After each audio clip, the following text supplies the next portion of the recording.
Sie hören Sport und Musik. Das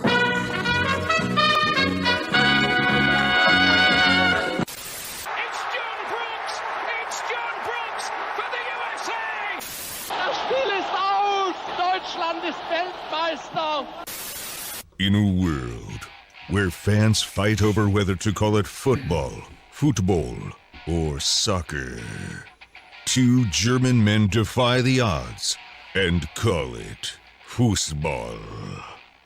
Bringing you inside the German-American football experience. And now, here are your hosts, the Schnitzel Boys. Jawohl! Ja! Hallo! Hallo! Willkommen Hallo. zum Schnitzel Boys Deutschland. Bundesliga-Edition. Bundesliga-Edition und vielleicht auch ein bisschen Mannschaft besprochen as well. Ja. Maybe a little bit of Mannschaft talk. Mannschaft talk. Oh yeah, Mannschaft definitely. Definitely. This is the German, so we're the Schnitzel Boys. We are doing the German hour here. That's right. Tune into German stuffs and German stuffs only as we do the German topic stuff for this first hour. We should change outfits.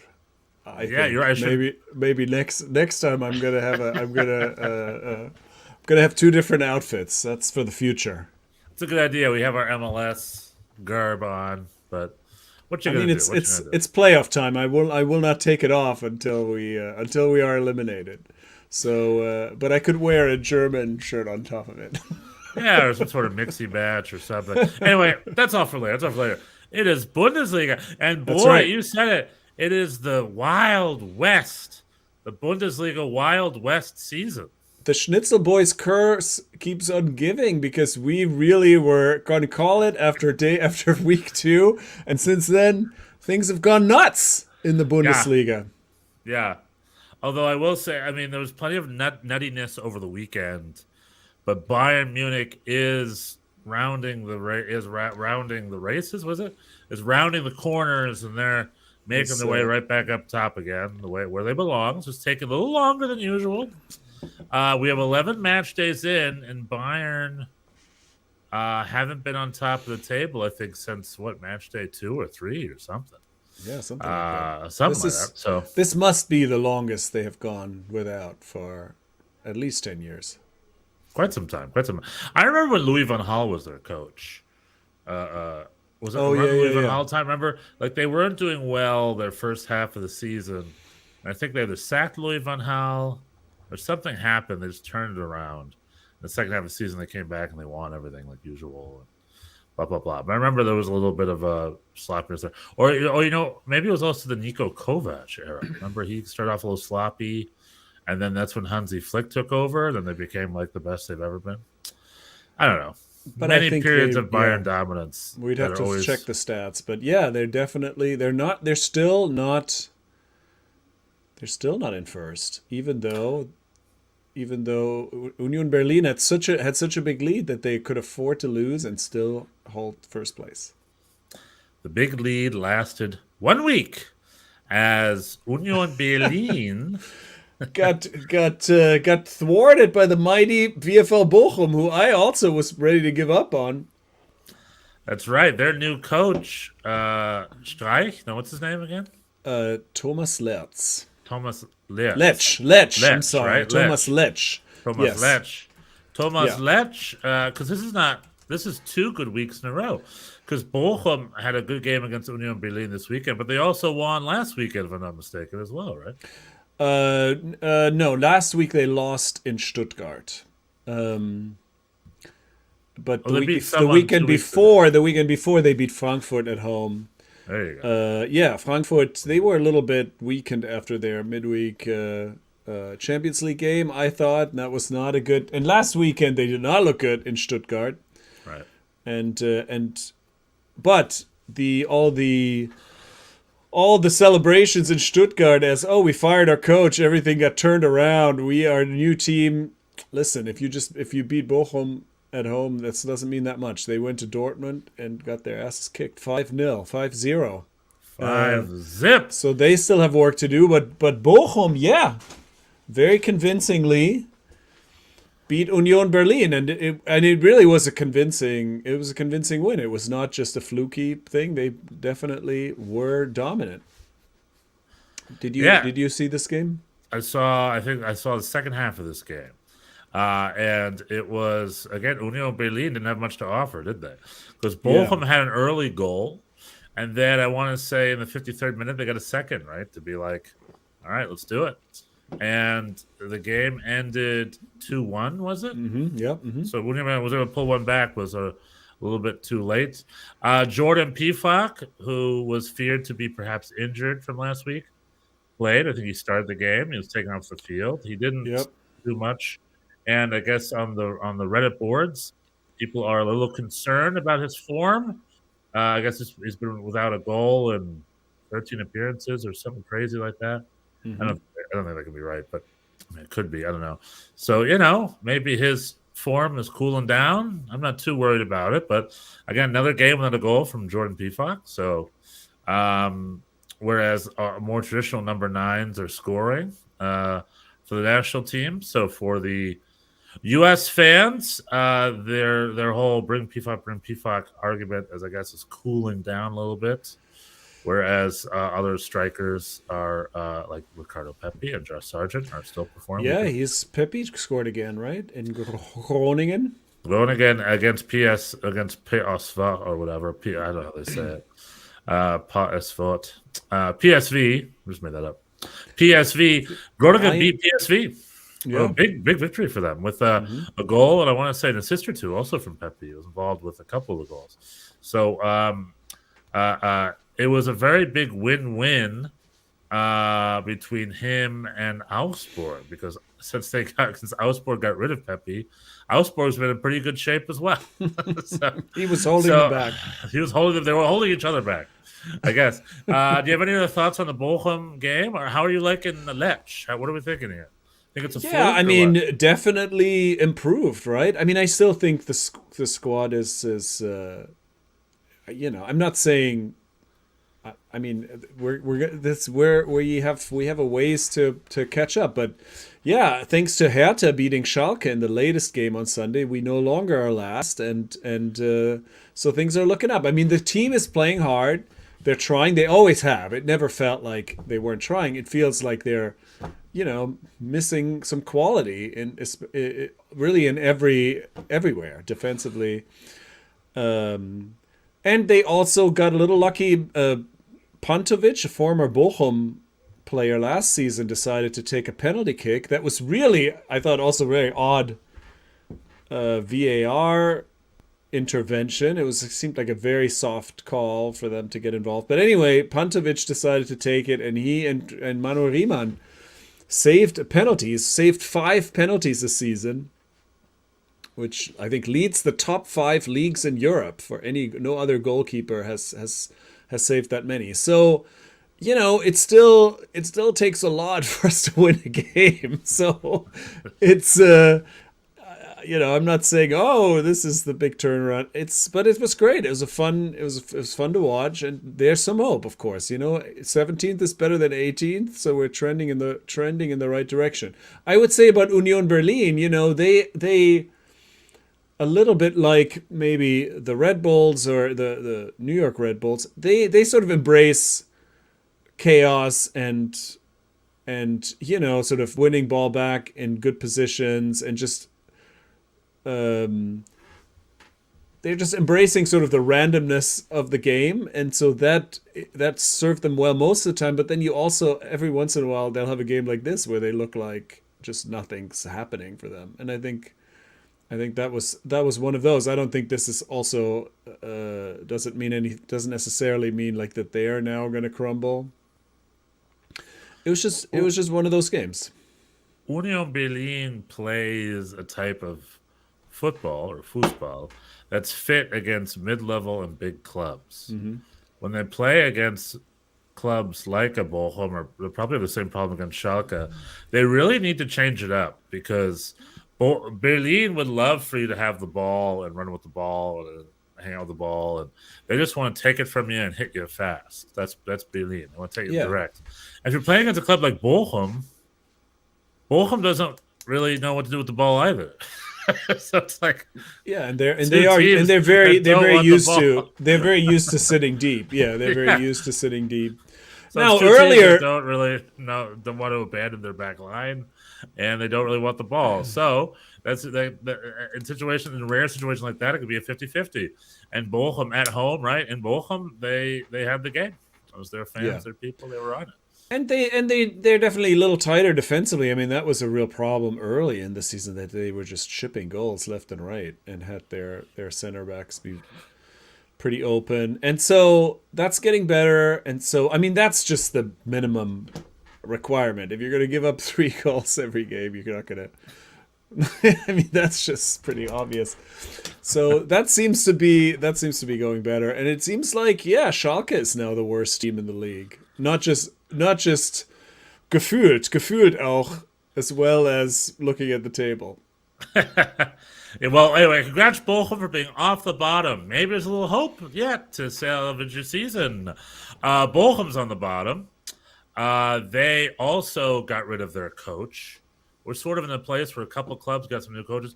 Bochum with their new coach Letz, and Schalke fired Frank Kramer, I believe, who's their coach. And their interim coach is now taken over. And he had a news conference saying, like, it's a bad pit. We all feel bad.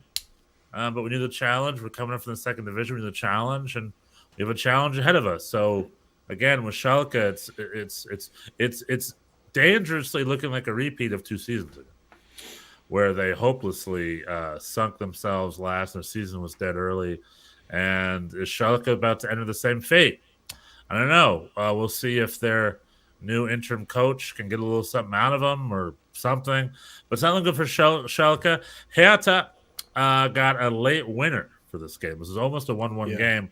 But towards the end there, Hertha got themselves a fun, exciting late winner to get themselves 3 points.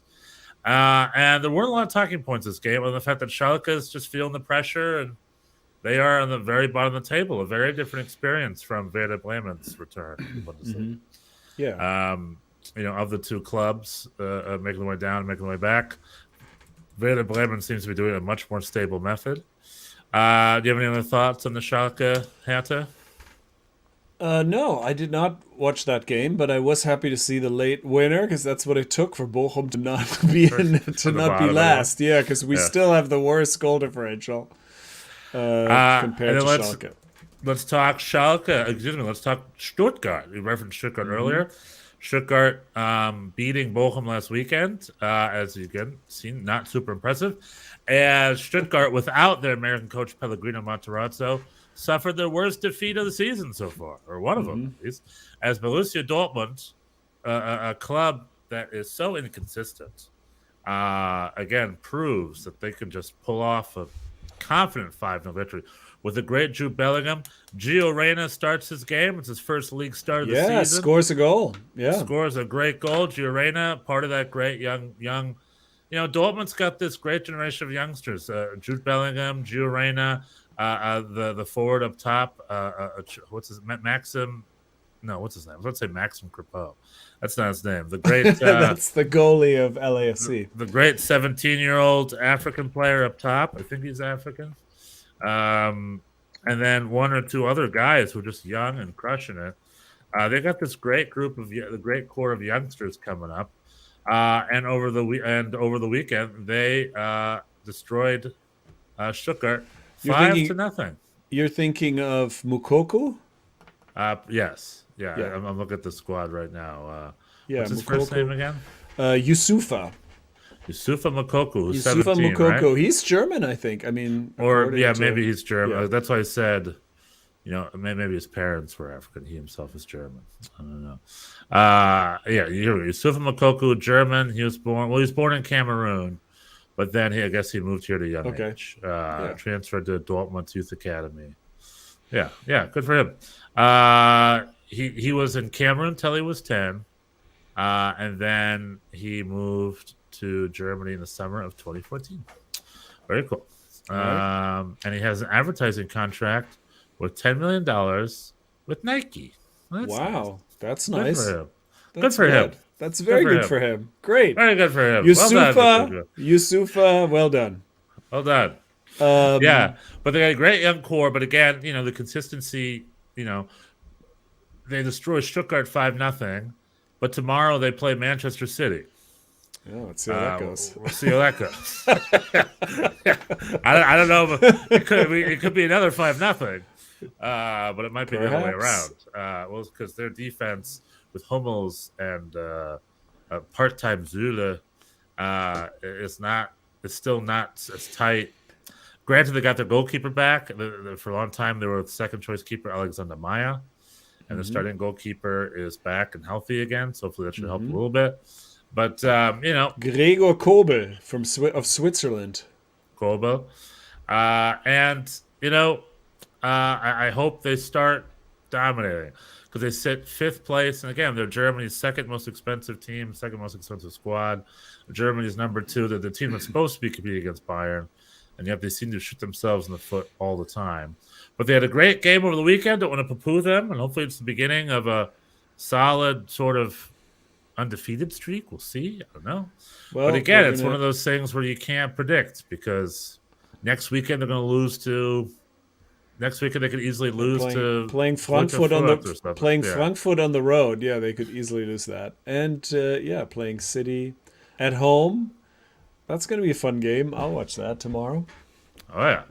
Erling Haaland going back to his old stomping grounds. Yeah. And then his good friend Gio Reyna, maybe he'll get some minutes. Staying healthy, knock on wood. Erling Haaland just lighting up the Premier League. I mean, that guy is just it's an animal. Around the Wolfsburg played Bayer Leverkusen. 2-2. Bayer Leverkusen get their not first point, but get their first tie result at a much needed point under speaking of new coaches, and the new coach Xabi Alonso, who despite having a great 3-0 first game, they've had a couple of dreadful results. Right very bad. And it seems like nothing changed under the new coach. But they got a 2-2 point. American Kevin Paredes, who's on the Wolfsburg books, got a start over the weekend, and he played relatively well. It was his first Bundesliga start, I believe, and let the Kevin Paredes to Qatar Twitter threads start right away. I mean, there is a sort of, if we want to interject that, it seems like people are rounding into form. We were talking about the last couple of weeks about how this World Cup's coming at a bad time for the U.S. men's national team. There's definitely some improvement on that front, right? Gio Reyna is back and scoring goals. Christian Pulisic is getting some time and he scored a goal. Everyone that needs to be healthy. Also doing well. People are getting healthy. It's just the center backs. The center backs are still a question mark. Yeah, but we have all these other center backs doing well. I can't think of anybody other than maybe Chris Richard. Yeah, the center backs are really the only part of the national team program which has got an injury issue right now. Because goalkeepers are playing and doing well, and everyone's pretty healthy. It's been someone I saw on the internet the other day. It's been 1 year since Christian Pulisic's last injury, so that's amazing. Wow, that's Knock amazing. On wood. Yeah, I mean, he doesn't get enough time to get injured, right? These well, that's a different time. Americans can get injured. Hard to get hurt sitting on the bench. Yeah. Well, Americans get injured sitting on the bench because Chris Richards, who never played for Crystal Palace, got injury in training, and he is still injured, unfortunately. Miles Robinson got that big injury, so he's been out for a long time, out of the Cup. Chris Richards is a big race for time. It's not looking good. Yeah. So what we got Aaron Long and Walker Zimmerman, who are not in form and now not playing. That's not looking good. So we got John Brooks, who's not getting any real minutes, but he's still on the books. And then we got, of course, Tim Ream. Fulham crushing it. Really in form. And I would love to see him make his way to Qatar. But what the reason I'm bringing this up, we talk about this later in the U.S. hour, which is coming up next, is that there's a lot, I think because of the World Cup in winter, there's a lot of flash in the pan form of like, like people like for the U.S. they want Austin Trusty now because he had a couple of good games at Birmingham. It's like, okay, I'm not against. It's just he hasn't really played much. And in Germany, we're getting that too, the Niklas Füllkrug thing, right? But a new number 9 contender just jumped onto the scene for the Deutsche Mannschaft, and his name is I have to look this up. It's not an easy name.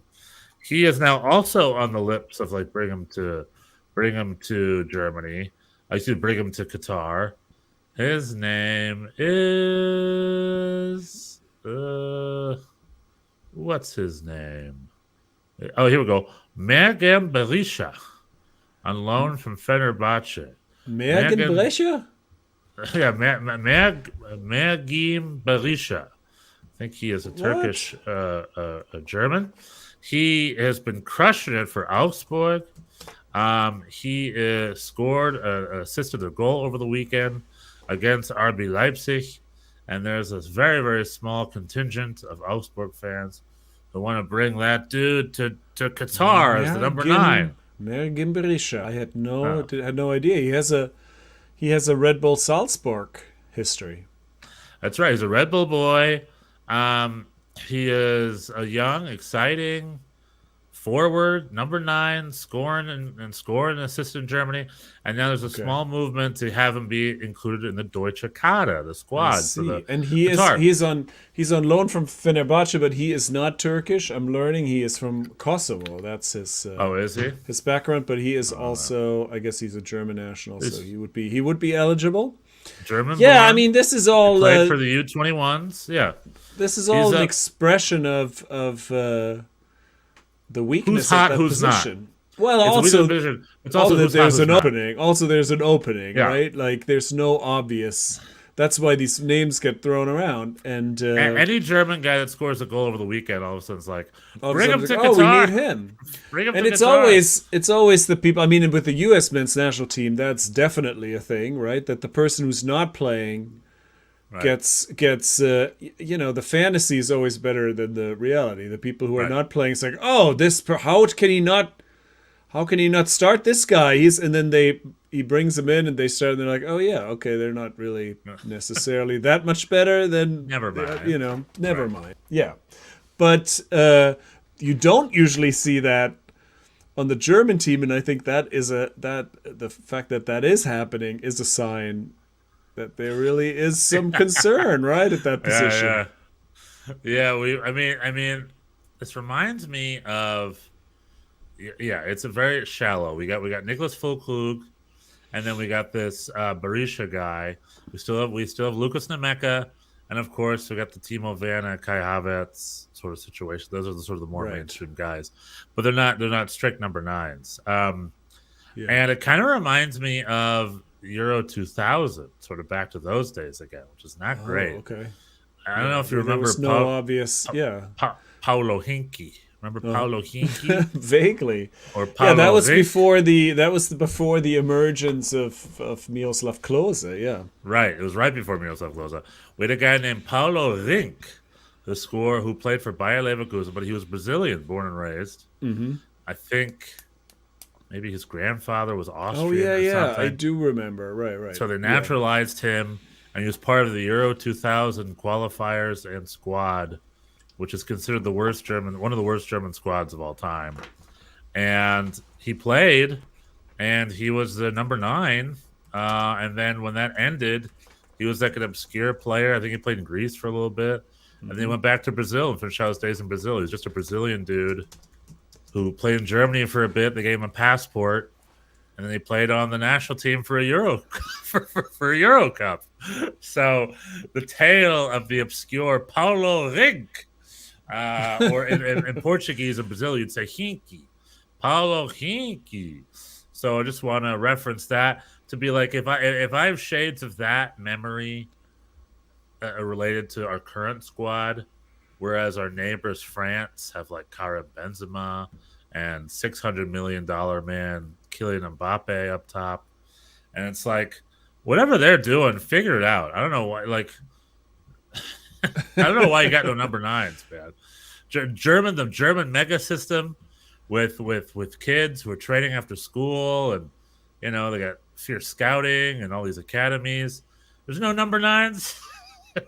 the entire system, there's no number 9s. It's got to be someone. But figure it out. But right now, the opportunity is up for grabs, and all sorts of players want it.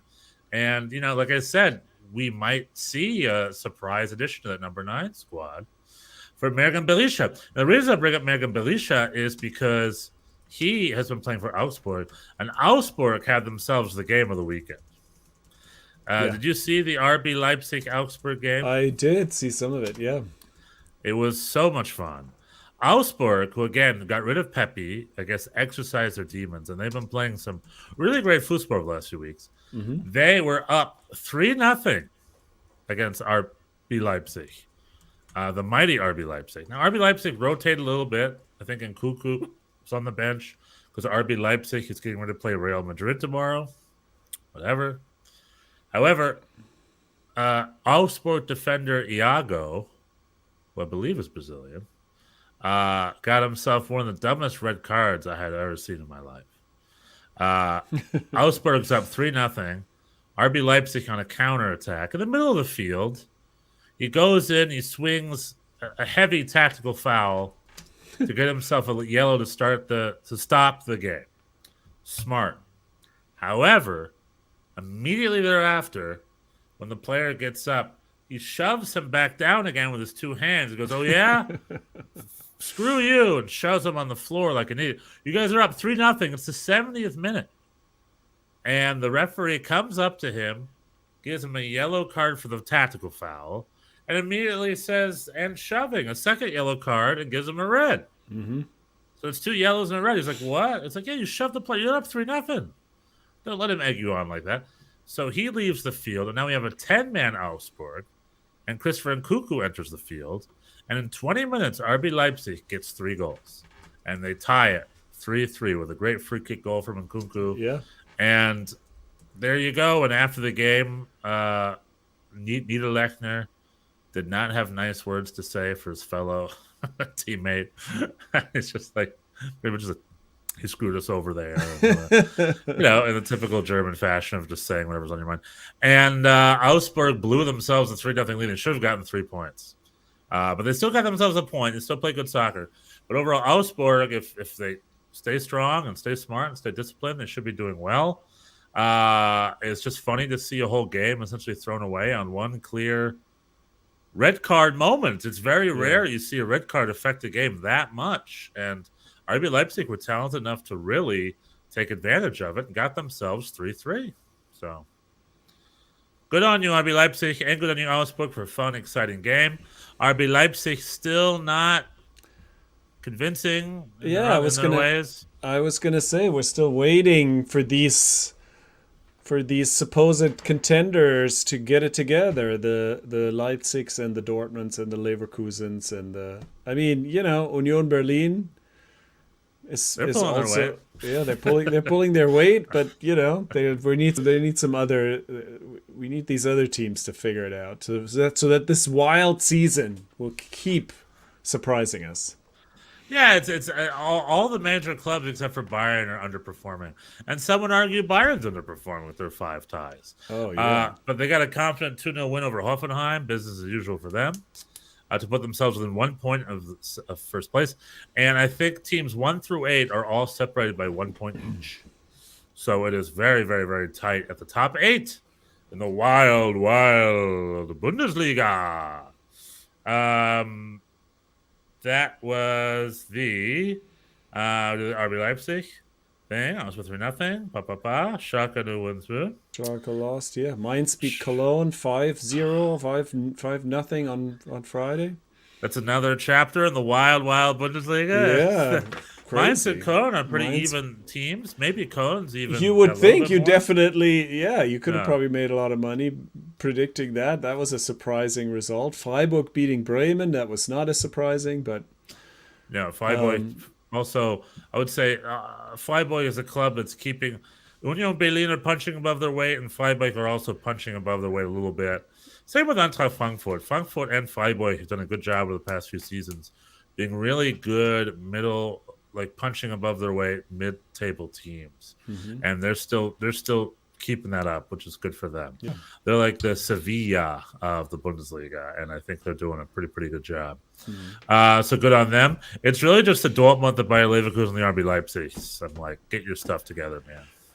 Yeah, get your stuff together. And we spoke a little bit about die Mannschaft, the national team, and today there was some, I don't know if to call it news or not. Supposedly, Sportbild got their hands on the provisional World Cup squad. Okay. Of the German team, which I think the DFB wanted to keep secret, but they somehow got their hands on it. But then they didn't really fully release it. They were just some, I don't know, not a lot of surprises there. There were a couple of Mario Götzes on that list. This is a big list, so this is not everybody's on this list is going to go. I think they can name up to 55 players. Right. 55, yeah. And but it didn't seem like this list that I saw floating around did not contain that many names. But there was Mario Götze's, there were some names on there, obviously, because it's a big list of people that you don't expect to go. Like Mario Götze was on it, Mukoko is on it, Füllkrug is on it. Fabian Herbers is on it. What? No, he's not. You're joking. Well, no, there was some on Twitter. Somebody, you're joking about Fabian Herbers, who really is not even a starter at MLS, right? He's coming off the bench for Chicago these days. But there was some talk about Hani Mukhtar. Hani Mukhtar, yeah, maybe. The supposed, I don't think it's been official yet, but we expect him to be named the most valuable player of Major League Soccer. And so there's some talk maybe should he come play for the national team, but he's not on this list. So he will not go to Qatar. Really, to no one's surprise. Like I don't think he has. He was in discussion. The MLS, the Germans would look at MLS as being like a third division level league to them. Like they don't take it seriously. Some countries take it more seriously than other. I don't think Germany is one of those places that take it super seriously. Yeah. And anyways, there weren't a lot. Robin Koch was on that list, who had a terrible game for Leeds this weekend, and Leeds is struggling. Jonathan Tah is on the list, who probably also won't go. He has not played all that well for. So this is a big list, and so was Pascal Gross on that list? Not a lot of, I believe. No, he's not. No. Other than having one or two good games, he hasn't done. But I don't know how reliable this is anyway, because Bela Kotchap wasn't on this list, who was called in recently. So I don't know if this is. We'll see. We'll see how reliable this is, but not a lot of surprises there, unless you were holding out hope for Hani Mukhtar, which I don't think he was. Either. No, I think he wants to play for the U.S. I think all the Germans that come here naturalize to play for the U.S. But here's an interesting thing. If I saw a depth chart recently from a publication. I wish I knew the source, but Bela Kotchap was listed as like 4th or 5th choice center back, so he's not super far off that depth chart. So for him to not even be on a 55-person roster is very surprising. Yeah, I don't know what to make of that either. He has an injury right now. He dislocated his shoulder, which there's some question as to how long that's going to take. But that should not keep him out of the World Cup. No, you can put a cast on a la Mohamed Salah. Right. But or just suck it up, Yeah, just suck it up like a man. Stop being such a wimp. Suck it up. Get out there. Go play. What are your thoughts on Mario Götze being part of the German World Cup squad? Yeah, that's not going to happen. I read that too. I think that's quite a far-fetched thing. I think Mario Götze peaked at a very young age. And I think the pressure, he could never handle the pressure. Either he was never as talented as he was touted to be. He had to leave Germany. He had to leave the limelight to essentially find his form again, which he found in Holland while no one was looking at him. Mm-hmm. And now he's quietly back in Frankfurt, and he's doing pretty good. He's not doing amazing, right? Yeah, He's doing pretty good. And so the fact that Germany's talking to him again is probably a little unfair. And I imagine he would not be a fan of that if I had to guess. I mean, we don't have there's not a lot of active German players who scored goals in World Cup finals. So no, I think there's it's always worth considering. There's Andreas Bremer. Active. I'm saying active. Oh, you mean currently moved? Currently active. I meant like alive. Oh, yeah. No, I mean, Bremer is not. I don't think he's not a candidate. Yeah, it's just him, right? And so we saw what happened to Andre Schürrle, who was the other part of that goal. Yeah, he also does not. He had a pretty tough road after that too. Mm-hmm. Spent time at Fulham, I think a little time in Russia, I want to say. And Chelsea for a while, but for a while, Wolfsburg maybe. Right? Or am I wrong? I forget. But he had to retire a little young. All correct. Mm-hmm. Yeah. And these are the kinds of guys that would thrive in MLS, by the way. I'm surprised Mario Götze hasn't gone to I thought he'd maybe go to Chicago or something, Same with there was some talk. There was some talk, which, you never know. That's always agents trying to... right. Well, that's fabricated. Trying to raise someone's salary. They flout some rumors. Oh, might be going to America. But, yeah. No, I mean, I think he's still wanted something else, and here he is. But I think at this point he has not been called in. I mean, it's just such a weird. We don't have the same time frame for this World Cup than we usually do. There's not going to be any training camps. So it seems unlikely to just call somebody in randomly, or like somebody who hasn't been with the team recently. It just seems unlikely. On the other hand, there is the rosters are expanded. You have a couple extra spots that you could presumably use on a wild card like that. I have another name for the German number 9. That was another person who I've never heard of. No, you've heard of him. In fact, I think you call him the human victory cigar. Eric Maxim Choupo-Moting. Well, he's graduated from the human victory, from Bayern's human victory cigar to a legit number 9 scorer. He has moved into that vacuum that Lewandowski has left, and now that Sadio Mane currently cannot hit the broadside of a barn. Choupo-Moting is like, I've always been talented enough to do this. Let's do it. Let me do it. And the bad news, Bjorn, as despite being from Hamburg and playing, he's not eligible. He's not German. He was on the German U19s, the U21s. He has chosen his father's country of Cameroon. Yeah, he's going to the World Cup, but not for Germany. Yeah, he is unfortunately decided to go to Cameroon, which I'm assuming he chose because of opportunity's sake. I wonder if he would have known that if he never chose Cameroon and was German, he might have probably been involved with this latest German cycle, don't you think?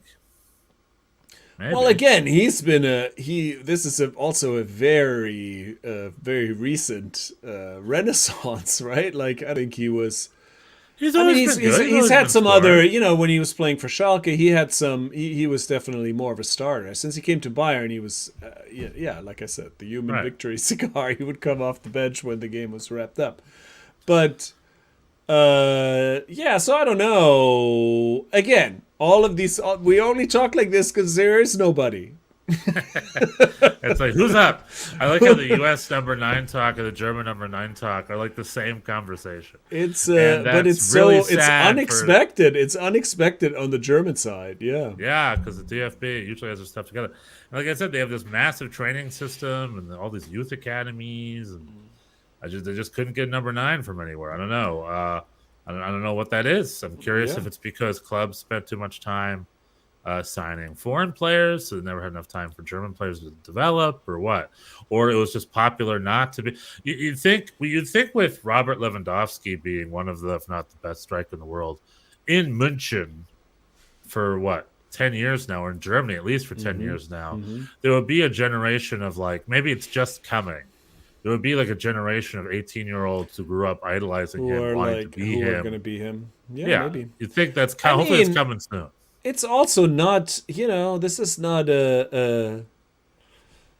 it's not unique to Germany, this problem. I mean, if you look at the teams at the World Cup, there's probably half of them who feel like they could use an upgrade in Right. that position. I don't think this is, I mean, there are how many world-class strikers, real true Knipser number Yeah. nines, do we have? They're hard to probably find. 5, 6, 7, 8 you could name, and then after Yeah. that, it's thin. This is not. It's not just. I mean, and that's why Klose was around for so long, because, yeah, it's was a just knip-tap. hard. Good scores are hard to find. That's every team in the world is looking for a guy who scores 20 goals a season. And we found Miroslav in Poland. So who knows what? Yeah, and, well, and, that's a and whole Lucas other- Podolski. That's a whole other discussion. Could we not, Lewandowski? Come on. I know they're all Polish. They're Polish. Lucas Podolski, Miroslav Klose, Robert Lewandowski. What happened with Lewandowski? He didn't want to get have on the enough same German parentage. didn't want to get on the same Well, he didn't have German parents. That was his flaw. So Yeah, you had something to say about Harry Kane? Well, yeah, I was gonna say they don't need Hasan Salihamidzic came out and said that we will not be active in the winter transfer market. Mm-hmm. There were rumors recently that Bayern München are going to go for Harry Kane as a Lewandowski replacement. But I think Choupo-Moting quelled that. I think the sport director, Hasan Salihamidzic, came out and he's just like, nah, I think we're good. We have a deep enough squad for the rest of the season. We will not be active in the winter transfer market, essentially trying to kill the Harry Kane rumors. Now, granted, is this a tactic? I don't know. I don't think so. I think they're just being very honest. And I think he was pretty much saying, they did a lot of Choupo-Moting. stuff, and they did a lot of stuff this summer. I mean, it's not like nothing Yeah. happened. So, yeah. They got Choupo-Moting, they got Thomas Muller still, they got Leroy Sané, they got Sadio Mane, they got Serge Gnabry. Serge Gnabry, yeah. they're happy with they their have some. firepower. They have muscle, yeah. Yeah, they're firepower. So that's what I'm saying.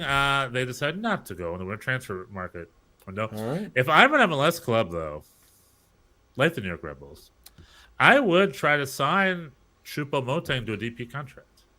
I think he would be a great addition. He's not going anywhere. He finally is scoring goals and getting playing time. He's not available currently, is he? He's At some 33. He's 33. At some point, maybe. He just missed the World. He's going to do the World Cup or whatever. He's 33. Go hang out in Miami. I don't know, or New York Red Bulls. I don't know. Anyway, that's just my 2 cents on all that. All right. As we have a topsy-turvy Bundesliga weekend, and we have 5 Champions League games heading into the midweek. We have Dortmund, Manchester City. I mean, That's I the love big Dortmund, one. but you got to give that one to Man City, right? Maybe 2-1 Man City. What do you think? That'd be good, probably, for Dortmund. I mean, Haaland's going to want to impress, I bet. I don't know. Yeah, that's going to be a tough one. City they're good. It's in Dortmund. Gundogan too, another ex-Dortmund. Not to be, of course, everybody's going to look at Haaland, but he also is a former Dortmund player. So you have Marco Reus will not play due to yet another injury. Injury boy. And It's World Cup time. That means it's time for Marco Reus injury. Yeah. So I'm going to give it to Dortmund. Sounds like, excuse me, I'm going to give it to Man City. Sounds like you're also going to give that to Man City, right? Yes. Leipzig, Real Madrid. Yeah, this is also tasty.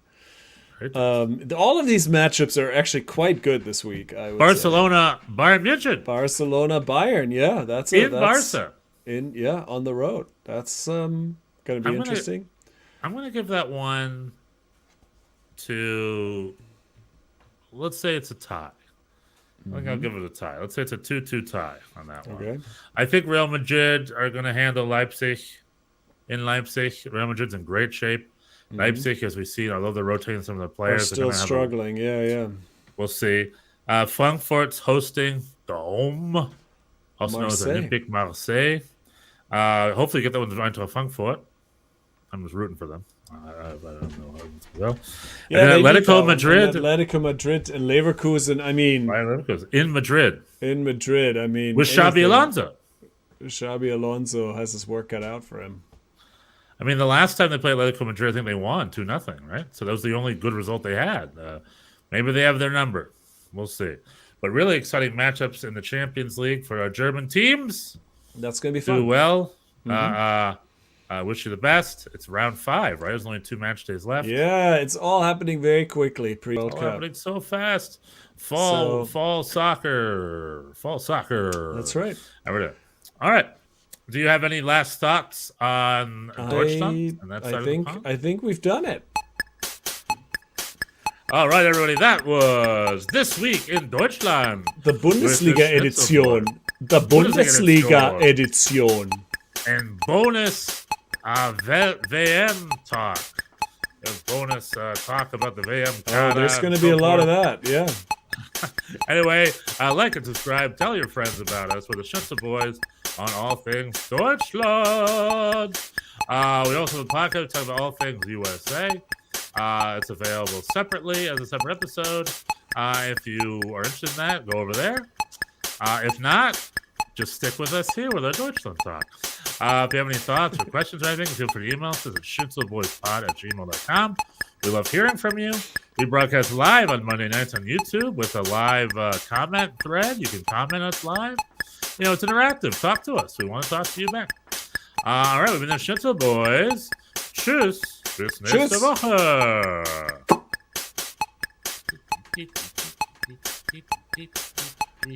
All right, let's, I guess, straight back to the intro, right? All right. Yeah, we're not done yet. We're not done yet. This is bonus for our live listeners or viewers of 0. And ready? 1, 2, 3.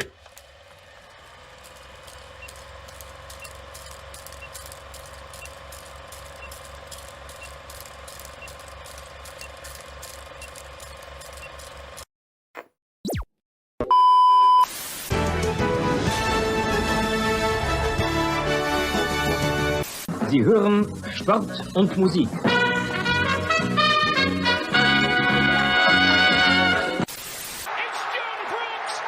John Brooks for the USA!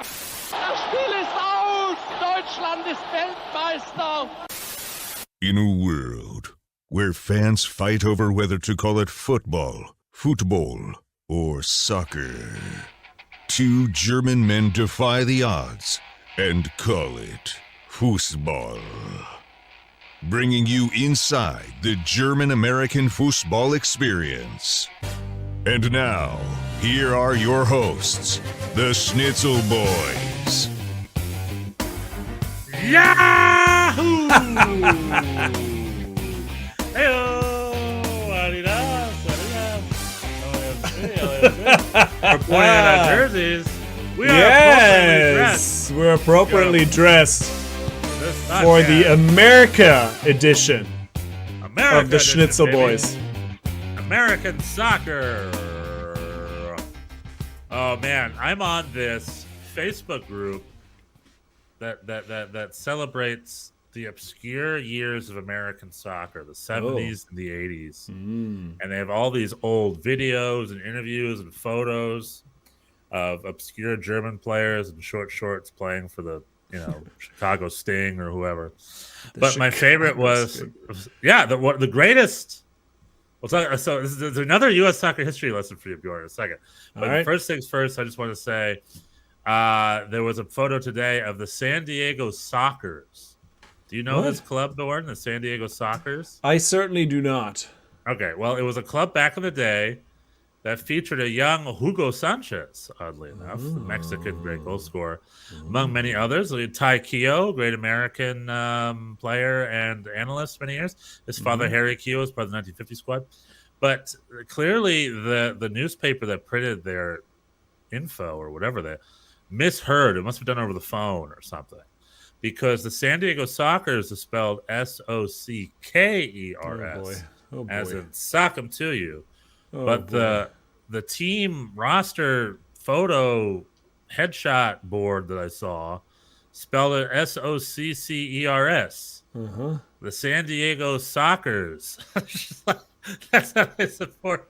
It'd be like calling a baseball team, the Berlin Baseballs. Oh my God. They like baseball. Anyway, so that was just funny to me. San Diego Sockers, rest in peace. There was a great player in the NASL, a great German player named Franz Beckenbauer. It was Franz Beckenbauer, but there was one German better than him in the league. What? His name was Karl-Heinz Granitza. Oh, he was better than Der Kaiser at 40? He was. I think the Kaiser was 39. Come on. Give him a little. I think he was 39. I mean, I'm rounding. Or however old he was. I don't know. But I also learned recently there was a Cosmos reunion game in 1991 that the Kaiser played in at Giant Stadium or whatever. Any excuse to come back. See if Studio 54 was still open. Yeah. But anyway, Karl-Heinz Granitza had an obscure German playing career in Germany. He played for clubs I never heard of. Played for Eintracht Berlin or something, which is a club that I don't even think exists anymore.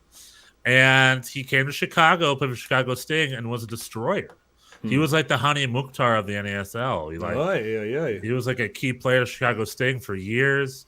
He opened up a bar and a restaurant. He's like a Chicago mini legend. But no one knows who he is in Germany. But here in the States, for the old soccer fans, he's a big hit. As far as I know, I think he owns like a restaurant in Berlin now or something, or he passed away or something. But anyway, a shout out to the great Karl-Heinz Granitza. Karl-Heinz Granitza. Like Ray Hudson, one of many Europeans that decided to duke it out here in the States, have a blast, as opposed to just go hang out in Europe. Yeah, like me. I mean, yeah, like you. Not for soccer, but for other reasons. Just for life, just to hang out. Yeah, in Germany, no one knows who Bjorn Bellenbaum is. No, they don't. They certainly don't. And nobody here, yes, our chef is very famous in London. Yeah. But it's playoff time. Let's talk about the thing that we want to talk about. We got the shirts on. You have, after tearfully, almost tearfully lamenting the fall of your team, the New York Red Bulls, last week, and saying how they're dying, you found a replacement. Well, and LAFC are not dying. No, they're not dying. They are not dying. Firstly, a quick side note. I put out a video. I cut that little conversation into a little video, which did well. I tried to pull out fun photos. I don't know if you saw it. I put out fun photos. Yeah. That's very good. It's up to 550 views right now. Let's go, yeah. So people watching it. A lot of good interaction and comments, except for one Seattle fan who I don't want to get into. He had a little bit of a harsh comment saying, like, Seattle fan here, who cares? You died a long time ago. Okay, up on your ivory horse or whatever, you Seattle fan. We can't all be owned by Drew Carey, okay? Where the points don't matter. Because the points do matter. And we made it to the playoffs, and you did it, by the way. They were great this year. I'll send you a postcard, Seattle, from the playoffs. Anyway, I put a little thumbnail with Dietrich Mateschitz next to a deathbed on the video. I had no idea he was sick. It was announced about 2 or 3 days after I put that video that he died. The owner of my club died. Dietrich Mateschitz. So you killed him? Is that what you're saying? I'm not saying I killed him. No. I'm not even going to say a joke. All I'm going to say is, like on the Metro Fanatic boards and on the, they're pretty mixed. Some are quiet about it. Some are saying crazy things like "good riddance." It's just like, wow. You know what? He was a dude. He passed away. Rest in peace. My thoughts are with you. I mean, he's the founder of Red Bull, right? Founder and owner of all the drink. Yeah. Yeah, so you're not going to hold him responsible for whatever is happening or not happening to Well, a lot of our fans do, being an absentee owner, and I get that sentiment. But he's sick. This is unrelated. I don't know. He was more interested in racing than the soccer, which is true. And but Red Bull is a giant organization. They have a subset of Red Bull Soccer that Mario Gomez, I think, is president of right now, former German national team player, and Stuttgart player Mario Gomez. So there are other people involved. The future of the Red Bull soccer organization, though, is kind of in question right now because of that too. Who knows? Maybe, I think fans are talking about them maybe letting go in New York and maybe New York getting a new owner and, more pipe dream stuff. But just saying that, I just want to get my thoughts and prayers out to Dietrich Mateschitz, rest in peace. That's all I want to say. Now, yes, I got a coupon, which gave me a big discount on some merch. So I bought an LAFC jersey, which is what I'm wearing right now. And it served me well. I can't say I'm still a neutral, I think, here in LA. Okay. I wear the shirt. It's a nice shirt. I went to the El Tráfico. I went to the LAFC LA Galaxy. That's right. game. You have to tell us. Yeah. I was there. But you did not go. This was before you bought the shirt or after? No, So I got this shirt months ago. So you wore the shirt, but you felt neutral. Yeah, I wore this shirt because I didn't want to fight with anybody. And I wore this shirt just to be in the spirit of it. But believe it or not, there weren't a lot of fights. There was a huge pre-game hang. We're in the lawn right by the Memorial Coliseum. Everyone's just out there. There's the radio there. There's beer everywhere. Everyone's having a good time. It was like a big lawn party. I don't know what to tell you. Sure, Huge. And then I found a ticket. I want to go a little bit of a rant here. Okay. Right? A ticketing rant. Now, Ticketmaster and StubHub and places like this are notoriously evil, Bjorn. Do you know why? Excessive fees? Excessive fees is part of it. But more importantly, they buy up all their own tickets before they go public and then resell them via a gray market type scheme. Similar to if there's like a hot Christmas toy and then a bunch of scumbags like me buy them all up, and then desperate divorced dads who need to go to these guys and pay them twice what they're actually worth. But counterpoint, though, why leave that profit margin to random people who buy them up and then resell them? Demand, I don't know.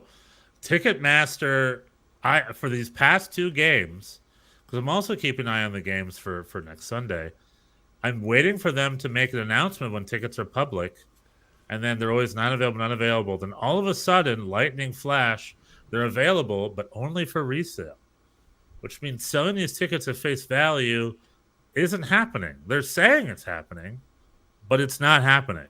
It's immediately resale. And the cheapest ticket for this game on Sunday, as of right now, is $245 for the nosebleeds, I think, which is ridiculous. Anyway, this past game was no different. It's the El Tráfico. It was all resale, blah, blah, blah. Tickets were $215, and they got a little cheaper. But around it's $250 for nosebleeds. I was lucky. I found a nice guy in Reddit who sold me his wife's spare ticket for $150. Still at least 2 to 3 times the face value of that ticket. Right. But it was the cheapest ticket I could find. Nothing was cheaper than $150 anywhere. So I paid $150 to go to this damn game. Well, but it was still a lot of fun. I had a good time. I sat in the nosebleeds in the last row. But it's a small stadium, so every seat in the house is a good game. And it was a lot of fun. It was back and forth. It was a crazy game. Watching it on game. I was not there in person. I was watching it on TV. But yes, it was crazy. And I mean, Galaxy came out swinging. They had a great summer resurgence. Ricky Puig and Jimenez, I believe is it Jimenez? Ricky Puig mainly was just the signing of the summer, and he is quite the player. And he has all these great. But passes. he should have gotten an early red card, right? I maybe What do we think? What do we think about that? It's ironic because quick shout out while you think about that. Quick shout out to Daniel Young, who's going crazy for NYCFC. We got a guy in the Let's comments. go, boys in blue. Yeah. Oh, we have yet to talk about that game. We'll leave that for a little later. But yes, me too. You and me both. Anyway, hey, Daniel, so you came. LAFC recap. So LAFC, so Galaxy came a swinging, and then there was a moment where Ricky Puig was thrown down in the box. There was an arm on his neck, maybe a little bit soft. So Ricky Puig exaggerates the move and falls himself on the floor. Then a player calls him out for exaggerating it.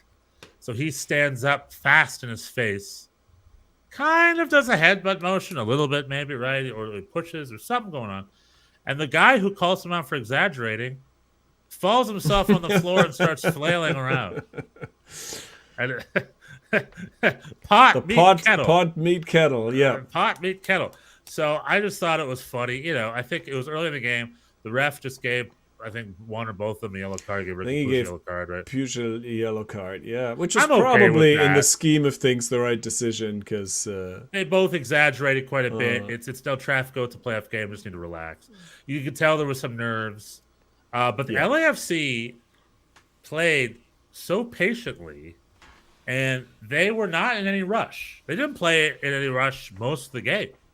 They were just controlled, relaxed, and the whole team, the whole 11, slowly moves together up the field.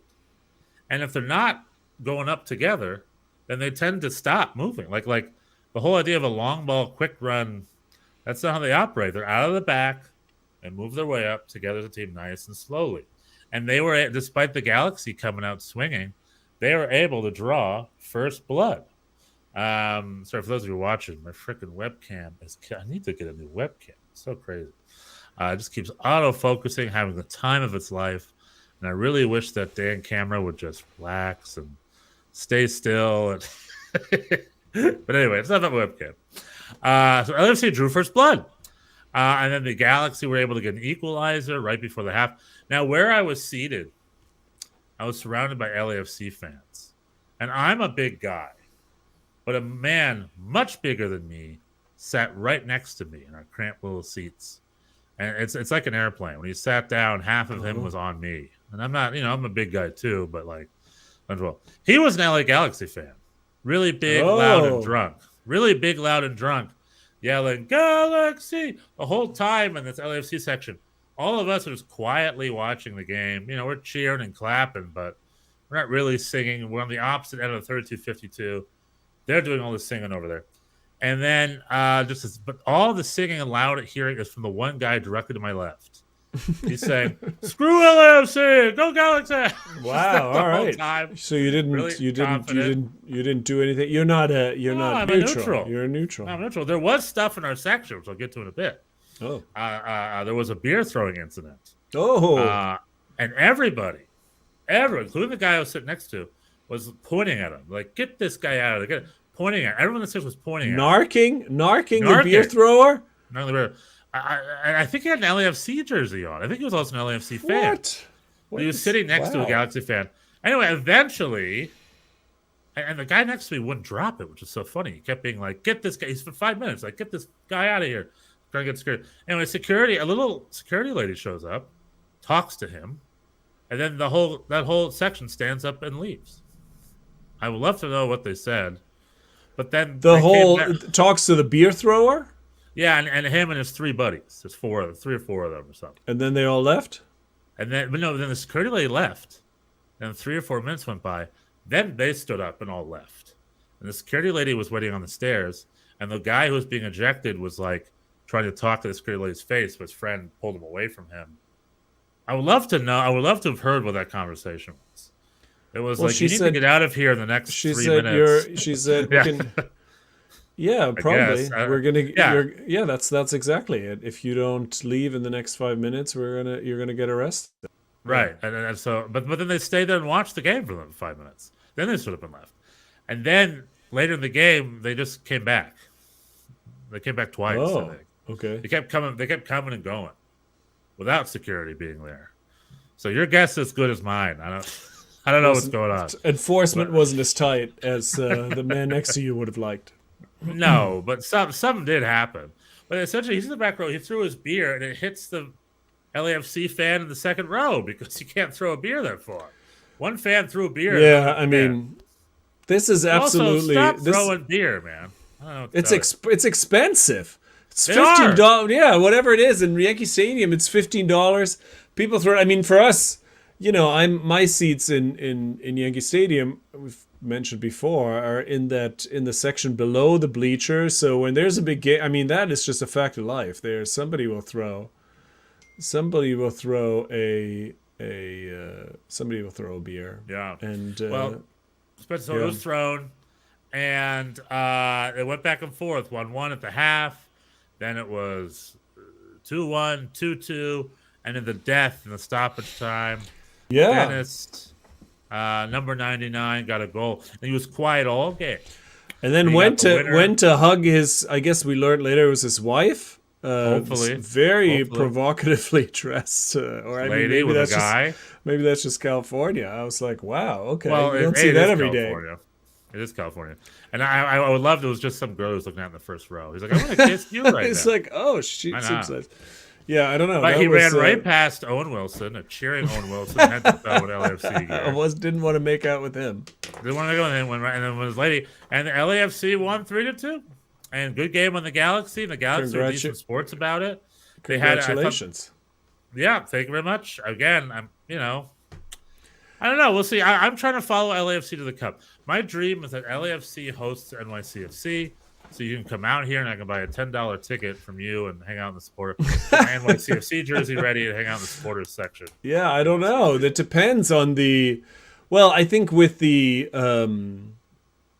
Well, last year in Portland, they had a fair amount. I think they had like 2,000 tickets for us. There was a fair amount of the tickets were available for people to go, but we're facing the same thing again as last year for this weekend in Philly. There's very few. I think the allocation is like 200 or something like that, and I just paid. Yeah, I just paid. I mean, I'm still in the lottery to get. There's a lottery for these tickets because many more people want to go. But I bought. I think it was also like $150. I bought some tickets. For the game on StubHub because I'm like that. But if the final was at LAFC, I don't know how many because that's not a huge stadium either, right? How many people? 23,000. 23,000. So kind of low. Yeah. I don't know. Would we get? But I guess with MLS Cup, there's different.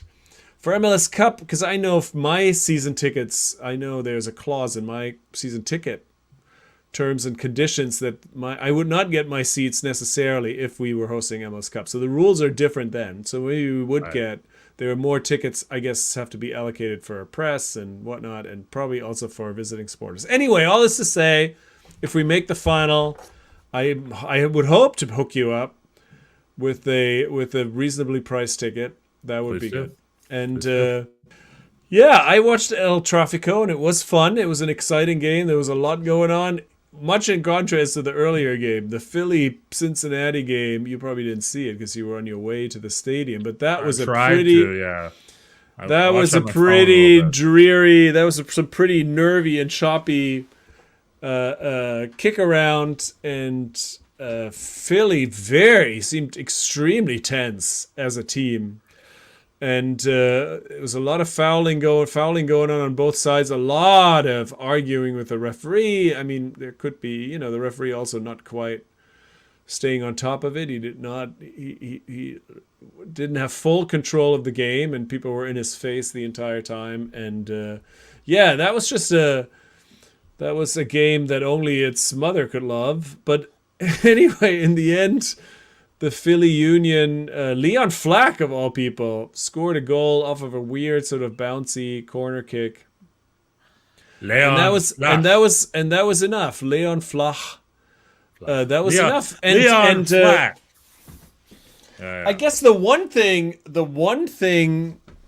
in terms of analysis that I would say about that game is basically contradicting my point from last week, where I would say, we were talking about last week about how St. Louis is overspending on goalkeeper Roman Bürki, and but then if you look at Andre Blake, who is one of the very few MVP candidates that were goalies. I think there's Tony Meola and somebody else. That doesn't usually happen, and he was their MVP that game. I mean, he had a bunch of great saves. Cincinnati had their chances, and he they could not get past him. And so, there is also a point to be made. It is an important position, obviously. That's what I'm saying. Riddle me this. I think the bigger issue is like, why are goalkeepers disrespect? Like Shaqiri is at $8 million a year. Andre Blake is at $900,000 a year. Between those two, who's really worth $8 million?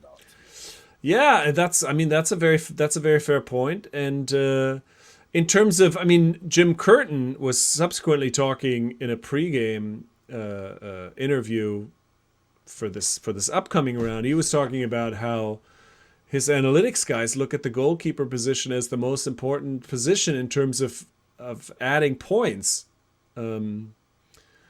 to a team. And so that's sort of the counterpoint. Still, you don't need to spend $2 million when you can get Andre Blake for $900,000.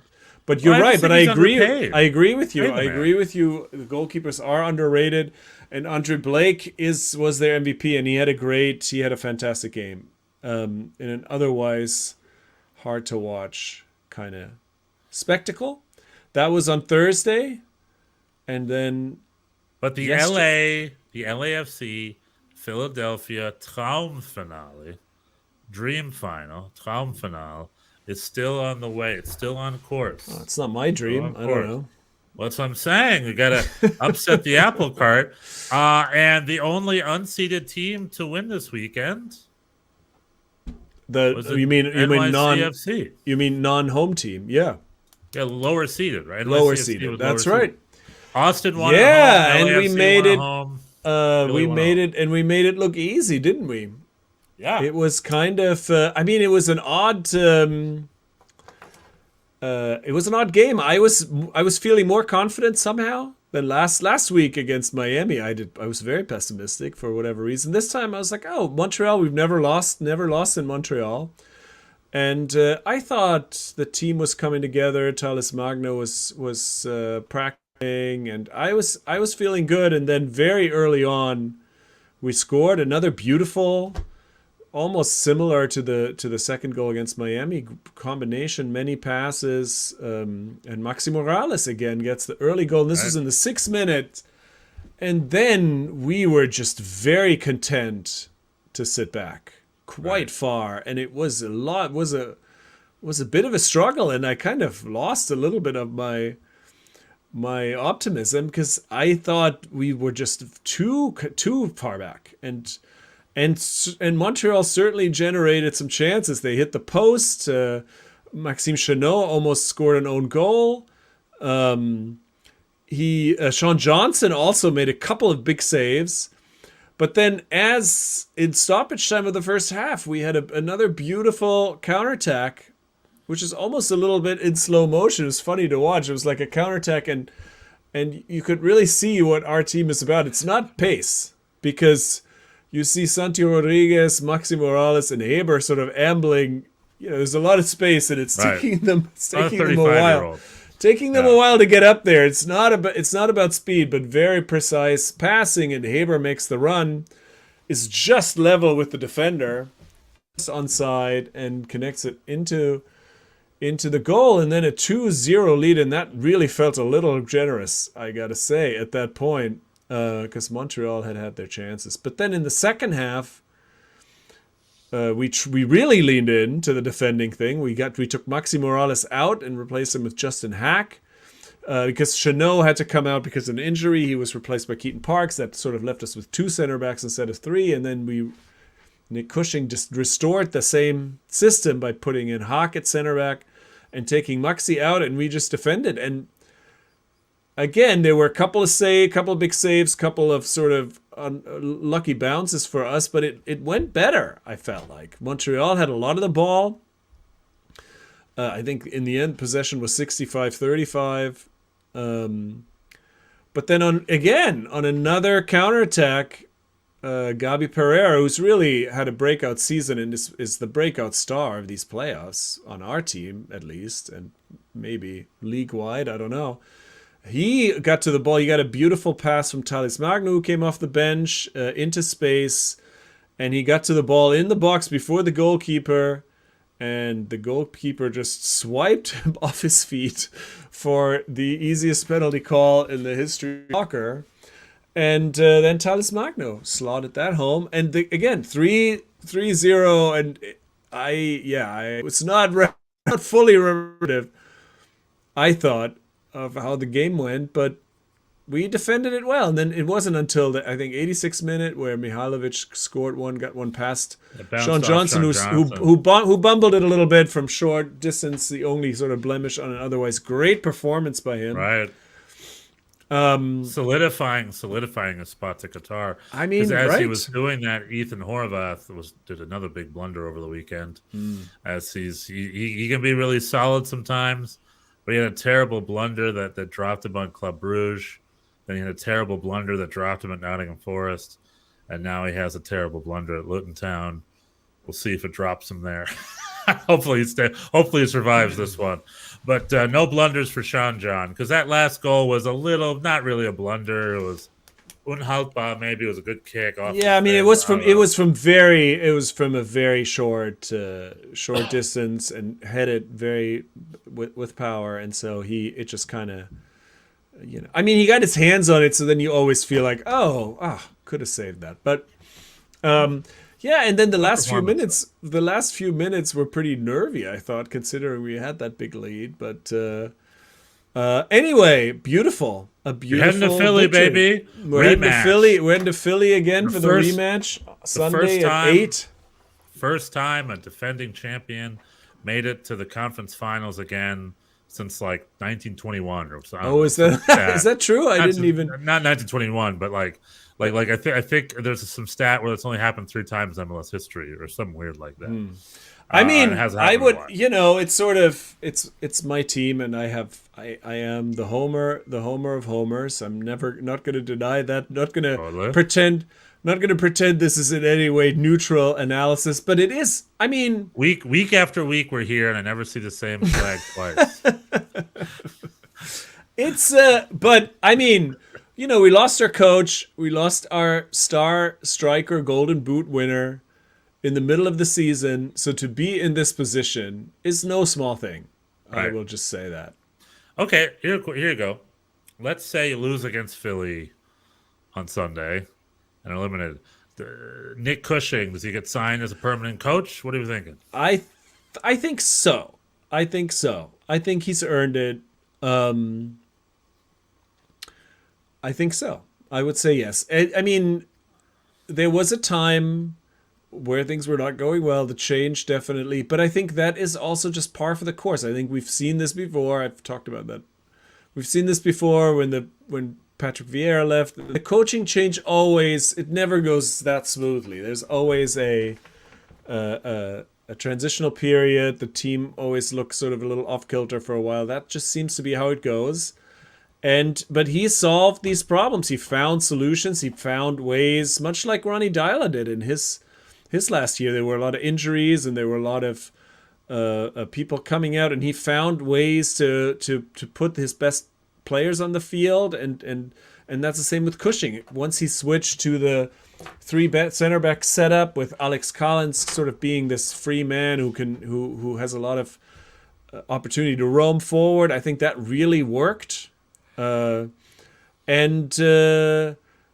team is clearly playing for him. He's found solutions, and so I think he's done. Yeah, I think he's done enough to deserve the job. I mean, if that was ever in question, I mean, he still has that interim tag, but I don't think there was ever anybody else interviewed. I don't know. This was always his job to lose, and I think he's earned it. There's a lot of German coaches available. Pellegrino Matarazzo, Frank Kramer, Zeoni is available. What's the? I always forget. Is it Thomas Reis? Thomas Reis, yeah. Thomas Reis is available. Mm-hmm. What if Thomas Reis wanted to coach your team? Would you take him, or would you stick with Nick Cushing? Well, I would take him, but I mean, this is a very this is the hypothetical. Hypothetical. I wouldn't take Caleb Porter. I don't think I would take a lot of those people over Cushing. It's also just not how CFG usually operate. They're very much into consistency. They're not, I think the roster has been almost, for better or worse. There's oftentimes we've asked for, bring a DP, fill this spot, and they have usually are opting for a more conservative approach and sticking with the people they have, and that's developing young players, developing people, and that's also true on the coaching side. I think Nick Cushing, he seemed sort of a little overqualified as an assistant when he first arrived, as he had a lot of success with the Man City women's team. And so he always seemed like someone who was kind of groomed to be a future head coach. And so I think aside from how we feel about him personally, I do feel like that is a positive approach, the consistency and going, sticking with people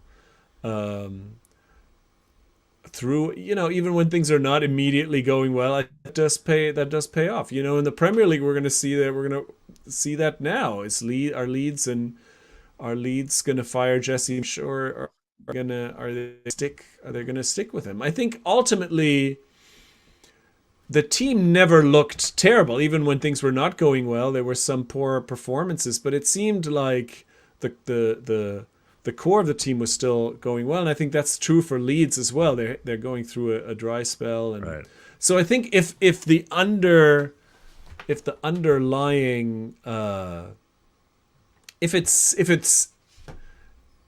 if the spine of it or the underlying spirit of it, if that works, then there's no reason to change. Just always chasing sort of the immediate gratification is not a good strategy. So I think I agree with that in theory, and so in that sense, I think Nick should get the job.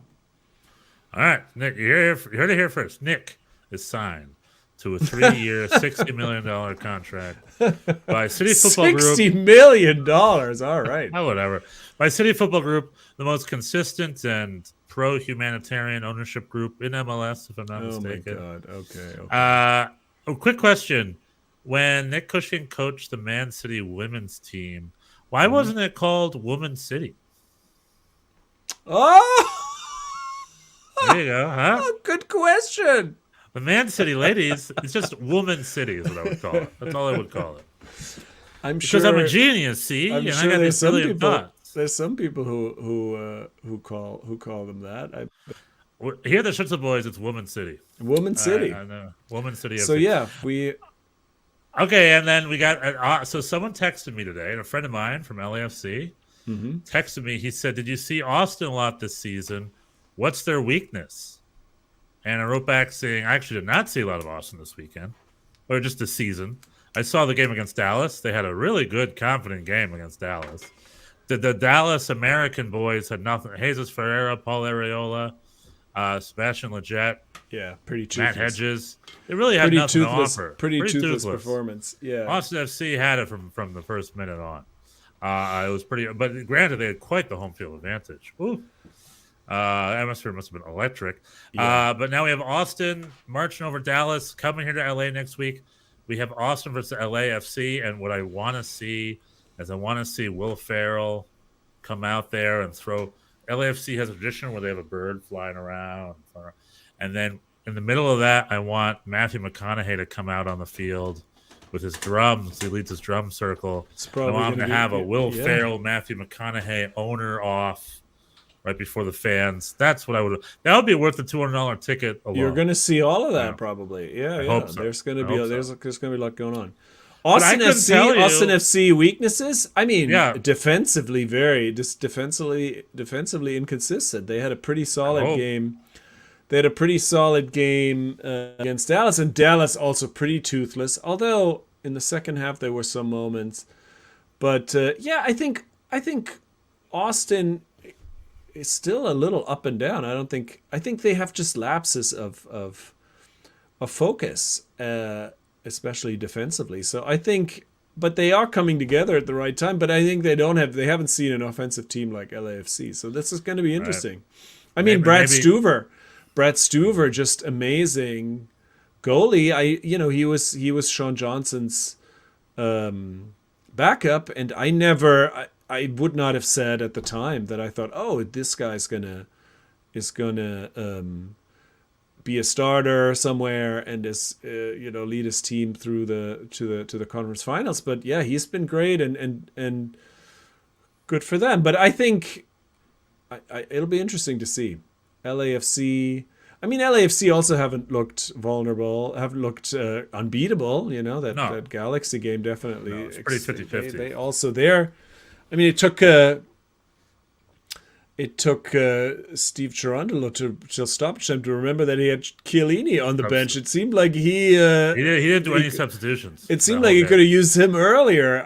But anyway, so maybe Gareth it's gonna be an interesting game. It seems like maybe there Gareth will Bale be available. Maybe. Yeah, he has a lot of. I mean, I think he's stuck with his guys, and I think that's to some extent a positive. But yeah, anyway, it'll be interesting. It'll be a good game. Austin FC really highly overachieved this season. They keep bringing up that everybody picked them to finish bottom of very, very far down the West beginning of the season. So everything for them is bonus. They probably don't feel a lot of pressure. LAFC probably feels a little bit more pressure. But it's going to be an interesting game. Yeah, they're playing with fire. It's going to be tight. Much like the Eastern Conference final. All right, we got two fun Eastern Conference and Western Conference finals leading to the Philly wants revenge. They feel like they got. That's right. They deserve it. If people don't remember, half of their starters. What the story is, right? The unofficial story is Andre Blake, the much lauded and formerly mentioned Andre Blake, had a birthday party at his house. Oh, and a bunch of people went and then tested positive for COVID and could not play this game. And so the Philly fans, it's not for a while, right? We're earlier in the year than last year, so maybe because of the World Cup. Yeah. Anyway, the Philly fans certainly feel like our championship deserves an asterisk because of that game. Sure. I mean, I think the reality is a little more complex than that because we were missing Tatianos and a bunch because of a red card and a bunch of, we did not field our strongest squad either. And I think psychologically it was a big shift right before the game, because we would have been the underdogs, especially without Tati. And then all of a sudden it was like, oh, you facing this weakened team, so now you're supposed to win. So I don't know. Bottom line was the game. The game was Sunday at 3. So show up. And so and we poisoned the Philly players. Right. So they did it to themselves. But now no more. Now you're healthy.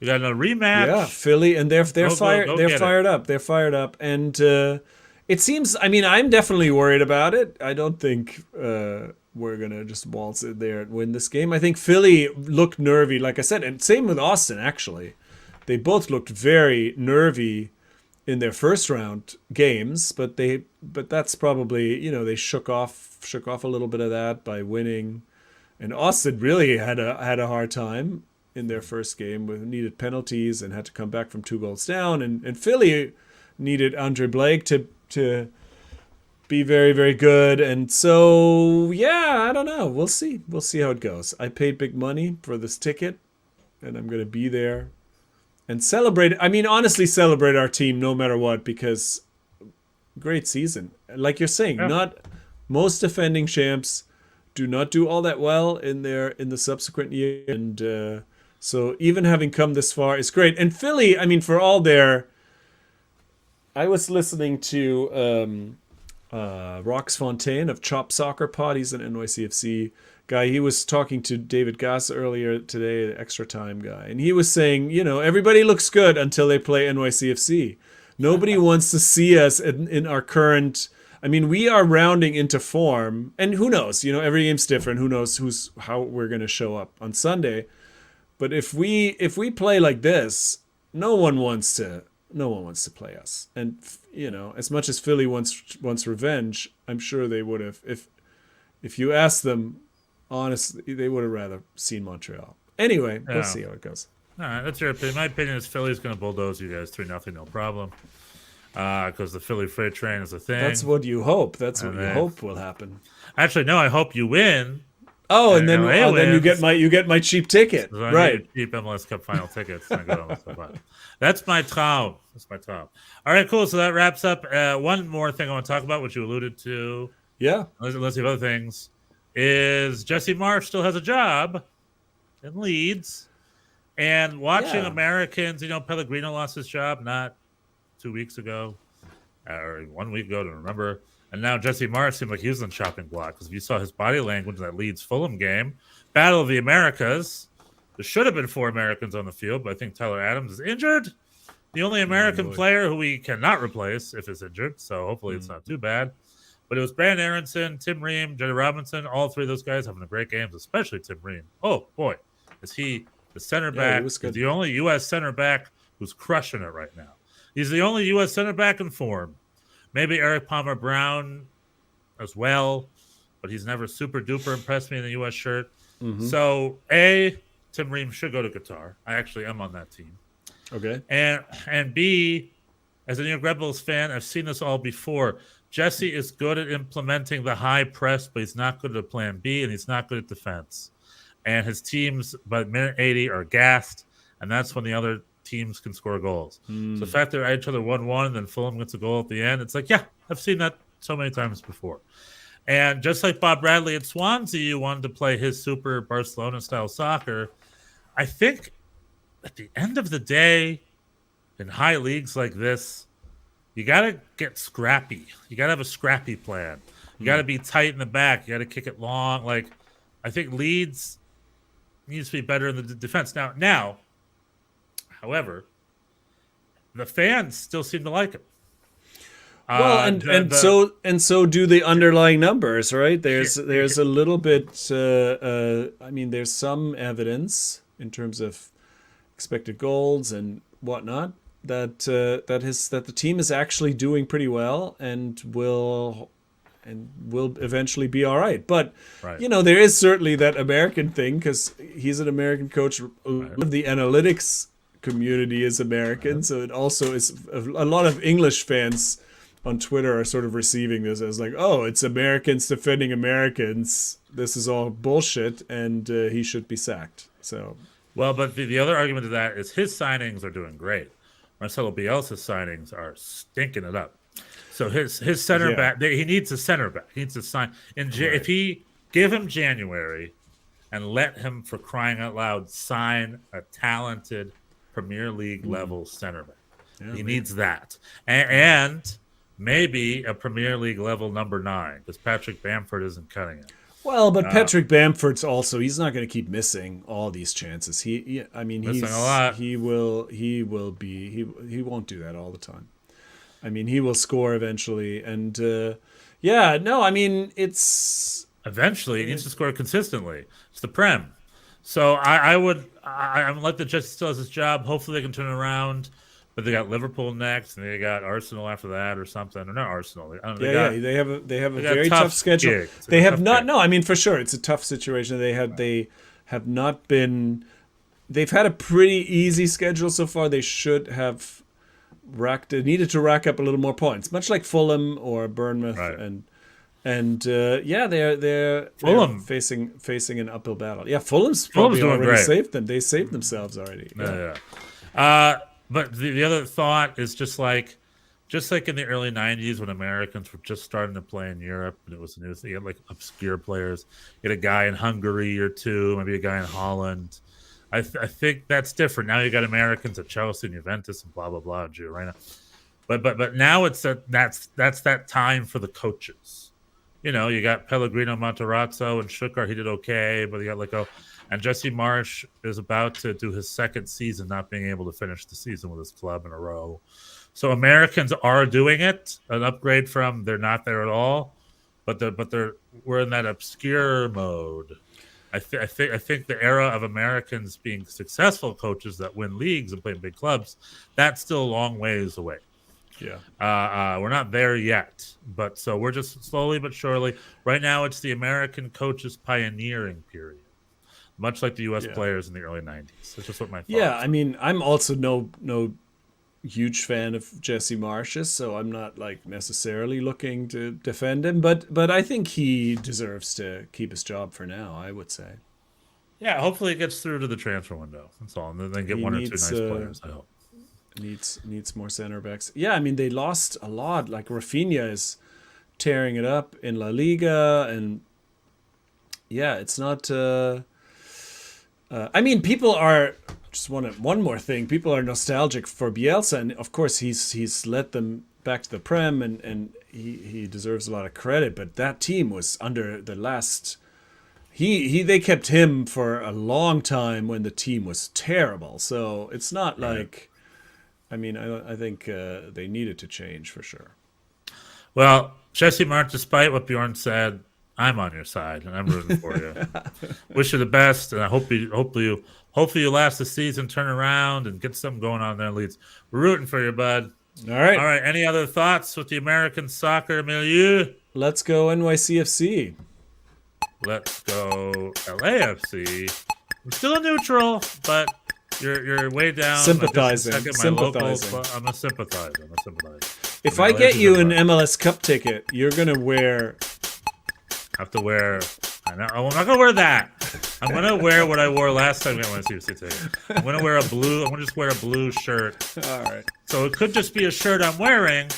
It happens to fit. It happens to be blue, but it's really just a shirt. Right. That's sort of a way. That's how I get away with that. All right, ladies and gentlemen, this was the Schnitzel Boys America Soccer Edition. Yeah, not Fußball. Not football. If you want to hear more German stuff, we got that on the other pod. It's in the same feed, but we got 2 episodes every week, American edition and German edition. That's right. As we wind down crazy October, crazy MLS, crazy Bundesliga, heading into the World Cup. All right, tell your friends, tell your family, subscribe, like, check us out on YouTube. Got fun little videos where we might add little photos and stuff. And perhaps. Perhaps. Editing. A little editing, baby. Oh. All right. Cheers. Cheers. Till next week.